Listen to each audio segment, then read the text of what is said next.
तो स्वागत है आपका विनर्स एकेडमी प्रयागराज में। मैं समीर शुक्ला।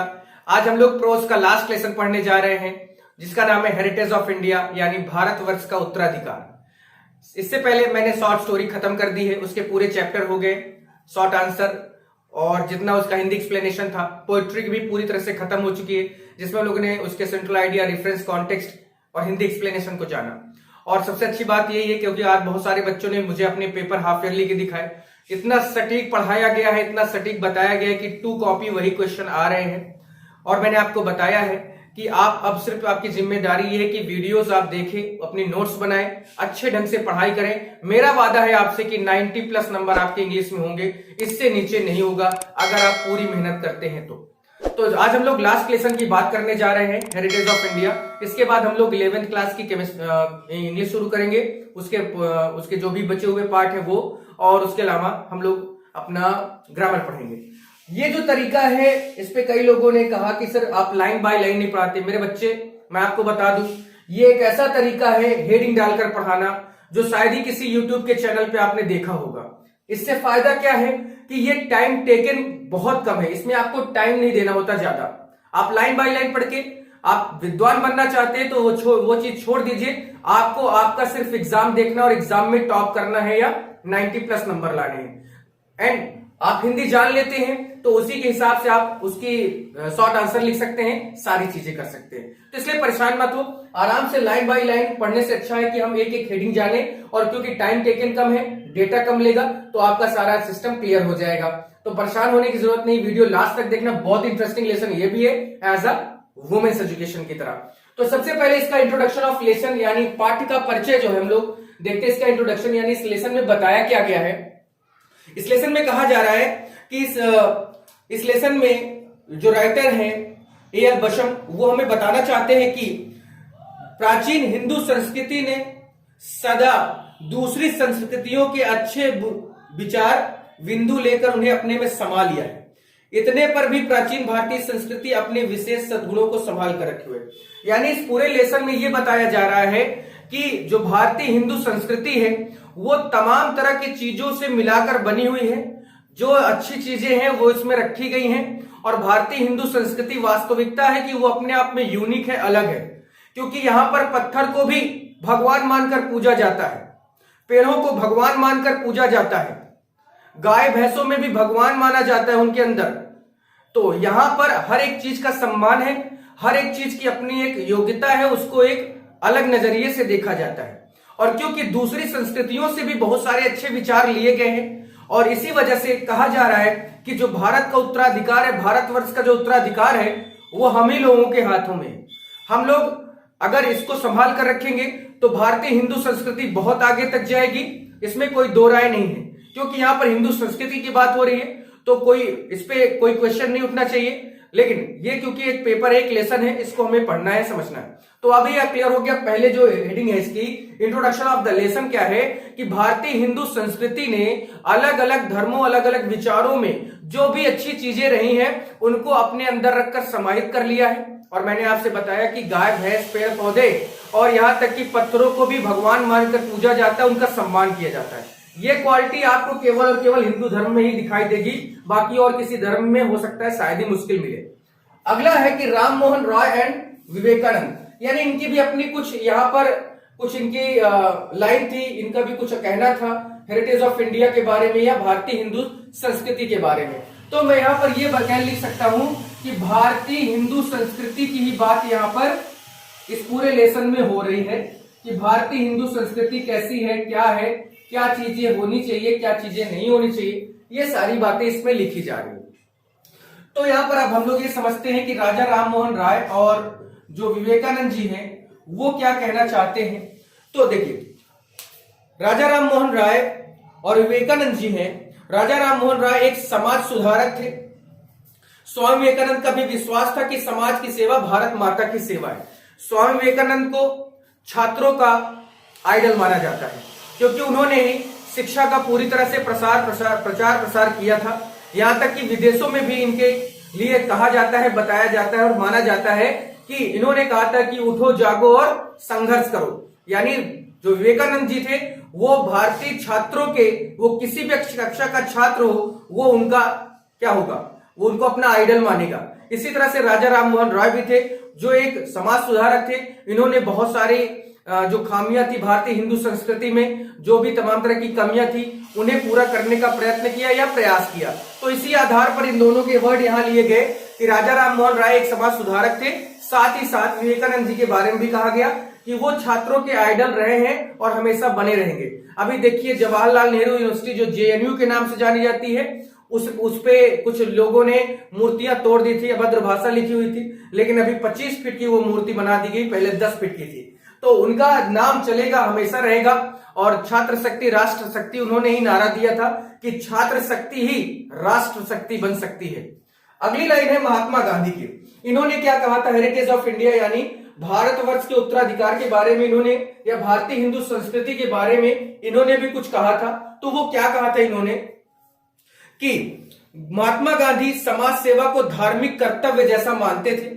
और वास्तविकता है कि देखिए, कोरोना काल में बहुत सारे लोग बाहर निकल कर आए, जिन्होंने समाज की सेवा की, मास्क बांटे, सैनिटाइजर बांटे, है ना, और निस्वार्थ भाव से उन्होंने हर चीज को आगे रखा।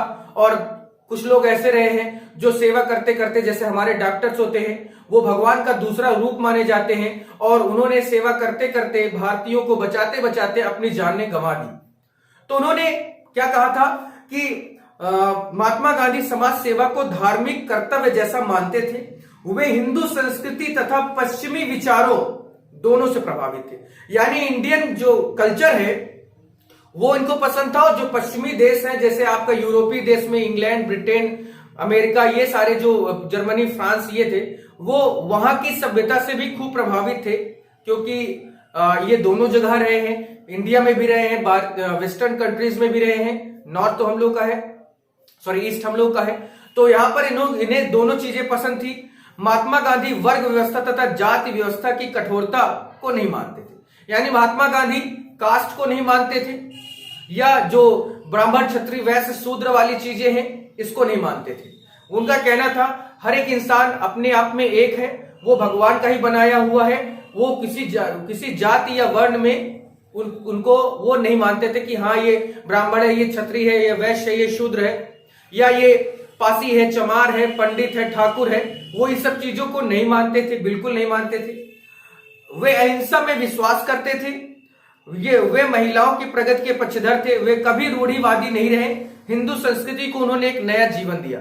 रूढ़िवादी यानी वो कभी भी पुरानी विचारधारा पर चलने के लिए लोगों को नहीं कहते थे। उनका कहना था कि नया टाइम है, नया युग है, और युवाओं को, जो छात्र हैं, उन्हें भी आगे आना चाहिए, इस नए युग में प्रवेश करना चाहिए। यानी उन्हें जो रूढ़िवादिता थी, ऑर्थोडॉक्स जो होते हैं, यानी जो पहले की चीजों को छोड़ना ही नहीं चाहते, पहले के जो परंपराएं हैं, रीति रिवाज, उनको बदलना ही नहीं चाहते, इन सब चीजों की वजह से वो नहीं चाहते थे, वो इसको नहीं मानते थे। वो हमेशा ही नए युग में नए चीजों के पक्षधर रहे हैं। इसका मैं चाहूं तो मैं इंग्लिश में इसको बता सकता हूं, लेकिन मैं फिर से कहता हूं, आप एक यूपी बोर्ड के छात्र हैं, आपको हिंदी जितना अच्छे से समझ में आ जाएगी, हो सकता है कि इंग्लिश उतना समझ में ना आए, और अगर इंग्लिश समझ में नहीं आएगी तो आप उसकी हिंदी भी नहीं निकाल सकते हैं। तो मेरा कहना यह है कि सबसे पहले आप हिंदी निकालना सीखें, या हिंदी जानते रहें, जिससे आपको फायदा क्या मिलेगा कि आप अपने आप में एक नया शॉर्ट आंसर बना सकते हैं, रेफरेंस कॉन्टेक्स्ट एक्सप्लेनेशन कर सकते हैं, या उसके सेंट्रल आइडिया लिख सकते हैं, या कोई भी चीज अपने शब्दों में आप कर सकते हैं। तो कोई दिक्कत आपको नहीं होगी, इसके लिए बिल्कुल मत परेशान होना, ये आराम से आप कर सकते हैं। क्योंकि आपको विद्वान नहीं बनना, आपको एक छात्र बनना है और अपने एक अच्छा रिजल्ट बनाना है। विद्वान बनना हो तो एक अलग बात है भैया कि आप कुछ भी कर सकते हैं, वो तो एक अलग चीज है, स्कॉलर नहीं बनना है। अगला है इंडियंस विद न्यू आइडिया, यानी हिंदू सभ्यता, हिंदू जो सभ्यता है और जो उसके विचारक है, वो क्या है कि हिंदू सभ्यता विचारों के संश्लेषण में विश्वास करती है। प्राचीन समय में एशिया एवं यूरोप की अनेक भिन्न भिन्न संस्कृतियों से विचार प्राप्त कर के इसने इन्हें अपने अंदर समा लिया। आज पश्चिमी संस्कृति से हिंदू संस्कृति प्रभावित हो रही है। आज देखिए, वास्तविकता है, ये बड़ी अच्छी लाइन है कि जो इंडियन विद न्यू आइडिया, पहली बात तो भारतीय जो सभ्यता हिंदू संस्कृति रही है, मैंने आपको शुरुआत में ही बताया कि उसने जितने भी विश्व के ग्रंथ हैं, विश्व के उपदेश हैं, उन सब में से अच्छी अच्छी चीजों को लेकर अपने अंदर समाहित कर लिया है। यानी भारतीय हिंदू संस्कृति अगर कोई पढ़ना चाहता है, कोई समझना चाहता है, तो वो पूरी तरह से हर एक चीज को जान जाएगा, हर एक चीज को महत्व देना शुरू कर देगा अगर उसने सही ढंग से पढ़ लिया तो। क्योंकि उसमें गीता, कुरान, बाइबल, हर चीज का मिक्स करके भारतीय हिंदू संस्कृति को बनाया गया। और यहां पर ये भी बातें कही गई कि भारतीय हिंदू संस्कृति को देखकर पश्चिमी सभ्यता यानी वेस्टर्न कल्चर यानी विदेशों के लोग भी प्रभावित हो रहे हैं। बहुत सारे लोग प्रभावित होते हैं और बहुत सारे लोग देखिए आपके वृंदावन, आगरा, मथुरा आते हैं और खुद देखना चाहते हैं, जानना चाहते हैं कि ऐसा क्या है हिंदू संस्कृति में, ऐसा क्या है हिंदू संस्कृति में कि लोग ये इतना आगे बढ़ती जा रही है या बढ़ रही है। और इसी वजह से बहुत ज्यादा प्रभावित भी हैं वो। लेकिन हम लोग भी पश्चिमी सभ्यता को देखकर कुछ ज्यादा ही आजकल प्रभावित हो रहे हैं। ये फटी फटी जीन्स पहनना, है ना। पहले क्या होता था, अगर जीन्स छोटी हो जाए तो आदमी कहता था गरीब है, लेकिन आज छोटी जीन्स का ही फैशन चल रहा है। पहले होता था कि जीन्स फट जाए तो लोग छोड़ देते थे, आज लोग फटी जीन्स ही मांग रहे हैं कि भैया हमको फटी वाली जीन्स दे दो। हद है ना ये चीजें। कभी भी हम लोगों ने वैलेंटाइन डे जैसी चीजें हमारे भारतीय संस्कृति में नहीं रही, लेकिन हम लोग इतना ज्यादा टीवी मूवीज देखकर इतना ज्यादा प्रभावित हो गए हैं कि भैया लो लव सीजन चल जाता है, लव वीक हो जाता है। हद है ना ये चूतियापा। लेकिन कर भी क्या सकते हैं भैया, यहां पर अभिव्यक्ति की आजादी है, बोलने की आजादी है, रुकने ठहरने बात करने की आजादी है। भारतीय संविधान महान संविधान है जो हर चीज की आजादी आपको देता है। ऐसे बहुत सारे लोग हैं जो वेस्टर्न कल्चर्स को अपना रहे हैं, है नहीं तो हमारे यहाँ के जो पहनावा है वो धोती और कुर्ता है, हमारे यहाँ की जो लड़कियों को पहनावा है वो साड़ी है। लेकिन आजकल देखिए कहां कहां से कपड़े फटे जा रहे हैं भैया, इसके बारे में तो कुछ कहा ही नहीं जा सकता। इवन मैंने खुद भी शर्ट पहना है जो हमारा असली पहनावा नहीं है।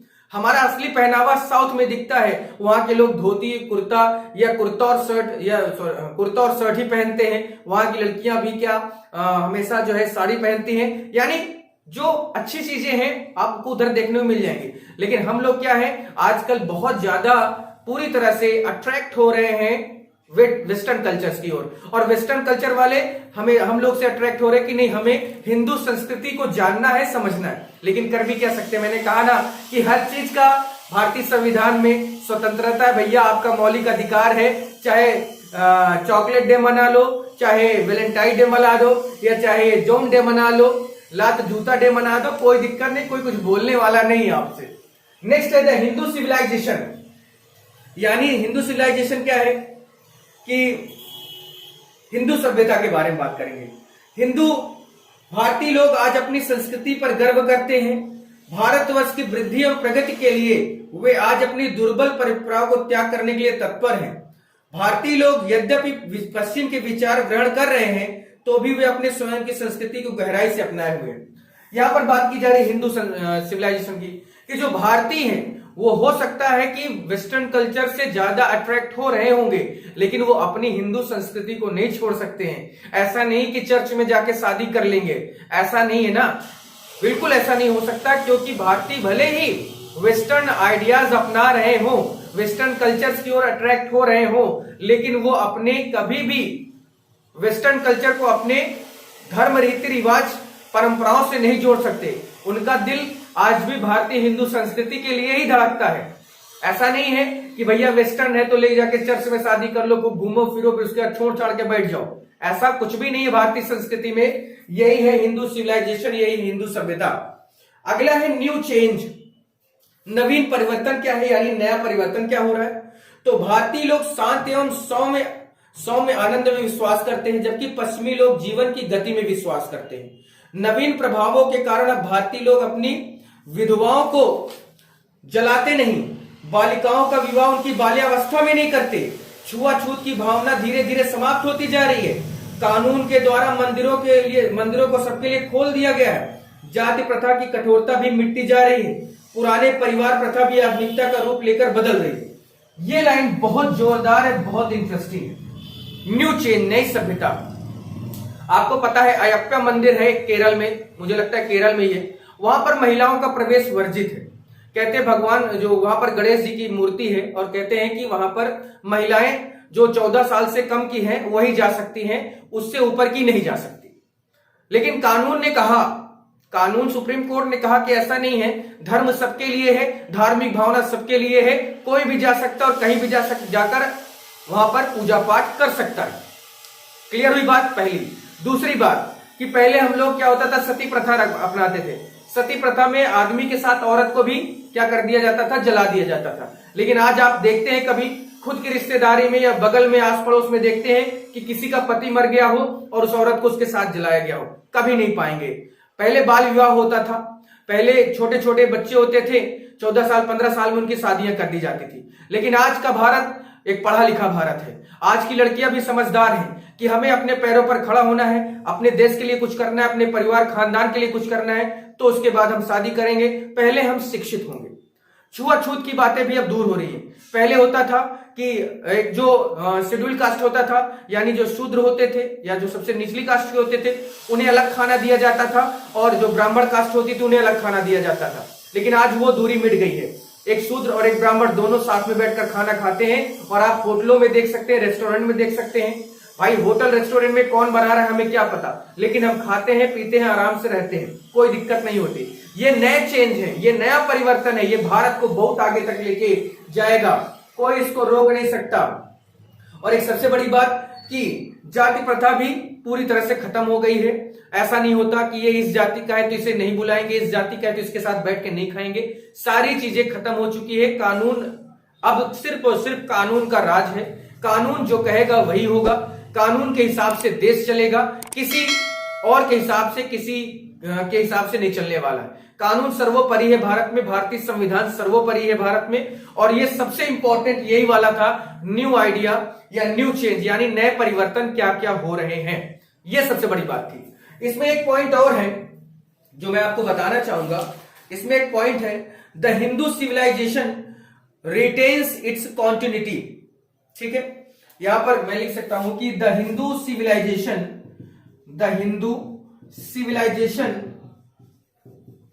retains its continuity,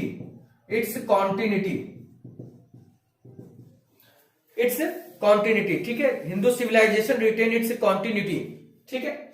अब यहां पर बात करते हैं हम लोग कि जो हिंदू सभ्यता है अपनी निरंतरता को बनाए हुए, इसकी हिंदी है कि हिंदू सभ्यता, हिंदू संस्कृति अपनी निरंतरता को बनाए हुए है, यानी हिंदू संस्कृति अभी भी कॉन्टिन्यूअस है, अभी भी चल रही है। कैसे चल रही है तो देखते हैं कि हिंदू सभ्यता की विशेषताएं आज भी अपनी गति से चल रही हैं। हिंदू लोग आज भी गीता, उपनिषद, महाभारत, रामायण एवं अपनी संस्कृति के अन्य प्राचीन ग्रंथों से प्रेरित थे। वास्तव में हमारे यहाँ और आपके यहाँ, आपके बाबा, हमारे बाबा आजी है ना, वो आज भी सबका कहना होता है कि भैया मरने से पहले एक बार क्या हो जाए, क्या होता है, देखो मेरे दिमाग से अभी तुरंत उतर गया, कि जो कथा सुनते हैं है ना, कौन सी कथा है वो, एकदम दिमाग से स्लिप कर गया। होता नहीं कि कथा सुनते हैं लोग, 7-7 दिन चलती है वो कथा। रामायण लोग कुछ करवाते हैं, कुछ भी चीज होती है, कुछ अच्छा होता है तो रामायण करवाते हैं, महाभारत होता है। और अभी आपने लॉकडाउन में देखा होगा कि रामायण जब शुरू किया गया तो उसने सारे रिकॉर्ड तोड़ दिए, इतना ज्यादा उसको टीआरपी मिली, क्योंकि आज भी भारतीय संस्कृति में रामायण का महत्व है, गीता का महत्व है। गीता में तो ऐसी ऐसी चीजें लिखी है जो आने वाले 100 नहीं 1000 वर्ष बाद भी सच मानी जाएंगी, और 100 नहीं 1000 वर्ष पहले जो लिखा गया है वो आज भी सत्य माना जाता है। यानी गीता कोई छोटी मोटी चीज नहीं है। गीता में वो चीजें बताई गई हैं जो 1000 साल पहले और 1000 साल बाद दोनों जगह पर आज वही चीजें मिलेंगी। और वास्तविकता है कि कंडीशन चाहे जितनी बदल जाए, गीता का उपदेश ही उसमें रहेगा, या वो सारी बातें गीता में लिखी गई हैं जो भी एक इंसान की जिंदगी में होती है। इस वजह से यहां पर अब हमें यह समझना है कि हेरिटेज ऑफ इंडिया से हमें मिला क्या। देखिए, हेरिटेज ऑफ इंडिया से हमें मिला ये कि आधुनिक परिवर्तनों के होते हुए भी भारतवर्ष अपनी प्राचीन संस्कृति परंपराओं को अपनी पूरी शान के साथ कायम रखेगा। यानी बहुत सारे चेंज हो रहे हैं इस दुनिया में, इस संसार में, इस भारत में, लेकिन जो भारतीय हिंदू संस्कृति है वो वैसी ही रहेगी जैसे 1000 साल पहले थी और 1000 साल बाद होगी, लेकिन भारतीय संस्कृति वैसे ही रहेगी जैसे पहले थी वैसे आज भी है, चाहे जितने परिवर्तन हो जाए। तो आई होप कि आपको अच्छा लगा होगा मेरा ये लेक्चर, मेरा ये भाषण आपने सुना होगा। अच्छा लगा तो जरूर लाइक करिएगा, कमेंट करिएगा, और अगर आप नए हैं तो सब्सक्राइब करें, और उसके अलावा शेयर भी अपने दोस्तों को जरूर करें। फिर आज के लिए इतना ही। Thank you. कल हम लोग इसका शॉर्ट आंसर करेंगे। Thank you.